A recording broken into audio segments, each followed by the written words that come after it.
जय जगन्नाथ दर्शक बंधु। तो आज भिडियो आम गोटे भिन्नात्मक कहानी विषय जाना जो कहानी ना हूँ चारि मूर्ख। चलतु स्टार्ट करवा। थरे गोटे छोट गाँव में 4 जन बंधु रोते।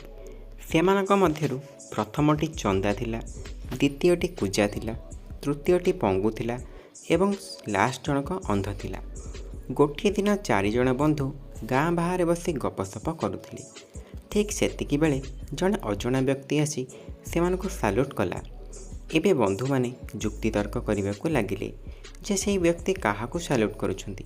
यह देखि व्यक्तिटे हसी कहिला, मु तुम 4 जनक मध्यरु सबुठारु बड़ मूर्ख को साल्यूट कली। यह शुणी बंधु माने किए सबुठारु बड़ मूर्ख बोली जुक्ति तर्क करने को लगिले। बहुत समय धरी जुक्ति तर्क करने पर से माने राजा पाखक जाई समस्यार समाधान करने को कहवाकू निष्पत्ति नेले।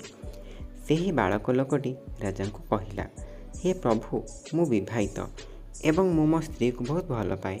गोटे दिन मु ताको निया आनिबा को कहिली, किंतु से कहिला जे से ता हाथ रे रंग लगाइछि एवं ताको नष्ट करने को चाहूना। तेणु मु ताको मो पिठिरे बसाई मो पड़ोसी घर को आनिबा पई गली। मो पड़ोसी मते माटी पात्र रे एक जलुथुबा काठखंड देइथिले। मु एहाकू मो मुंडरे रखिली एवं एहा करिबा समय मु मोर केश पोड़ीदेली, किंतु मु जंत्रणा को ध्यान न देई मो स्त्री को धरी रहिली। पोड़ी जिबा जोगु मु चंदा होइगली एवं सेही दिन ठारू मु चंदा होई रहिली। कुजाटी कहिला, दिने मु मोर जमी रे चाष करुथिली। जणे लोक आसी मते कहिला जे मो स्त्री एक पुत्र संतान जन्म करिछि, मु से पर्यंत विवाहित नुहंती। यह शुणी मु मोर पोशाक एवं किछि अलंकार सजाड़ी मो ससुर घर को जीवाकू लगिली। सेठारे मु जणे महिला को देखिली जेउथिरे एक शिशु थिला। मु समस्त अलंकार तांको देइदेली एवं शिशुटी को नहीं खेलिबाकू लगिली। ठीक सेतिकी बेले महिला स्वामी आसी मते तले पकाइदेले। पड़ी जिबारु प्रभाव एते प्रबल थिला जे मु एक पूजा होइगली। पंगु लोकटी कहिला, महाशय मोर 2टी स्त्री अछंती। सेमाने दुहे मते एते भल पाती जे प्रतिदिन सेमाने मो पाद धोई पानी पियंती। गोटे दिन सेमानक मध्यरु केवल जणे उपस्थित थिले, तेणु से मो पाद धोई पानी पीले। ठीक सेतिकी बेले मोर द्वितीय स्त्री भीतर को आसिला। मो प्रथम स्त्रीर कारनामा देखि से रागिगला। से एक दा नहीं मो पाद काटिदेला, सेथिपई मो पंगु। शेषरे अंध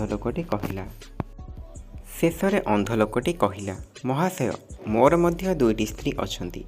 प्रतिदिन राति से मो 2 पार्श्व मो हाथ को धरी शोई थांती। गोटे राति दीपटी बहुत मलिन थिला, तेणु मो दासी को दीपर आलोक बढ़ाइबाकू डाकिली।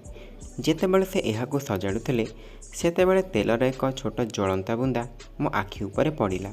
जेहेतु मो स्त्री माने मो हाथ को धरी शोईथिले, मु सेमानकू उठाइबाकू चाहूनथिली एवं निया मोर गोटे आखि को पोड़ीदेला। एही कारणरू मु गोटे आखि अंध होइगली। सेमानकर एई कथा शुणिबा परे राजा कहिले, जेउ पुरुष विवाहित नुहे एवं विश्वास करे जे तांको स्त्री एक संतान जन्म देइछंती से सबुठारु बड़ मूर्ख। एहीपरि राजा निष्पत्ति नेले जे कुंज 4 जनक मध्यरु सबुठारु बड़ मूर्ख। अन्य माने साल्यूट सम्मानरु वंचित होई दुखित होई घर को फेरीगले। दर्शक बंधु आपण मानक ये 4 मूर्खों कहानी केमिति लगी मते कमेंट माध्यम निश्चित भाव में जनइबे। आपण माने को टाइप स्टोरी बा जीके जानवा चाहते मते कमेंट माध्यम जनातु। तापर मु आपण मानक वीडियो नहीं आसबि। रहिली, जय जगन्नाथ।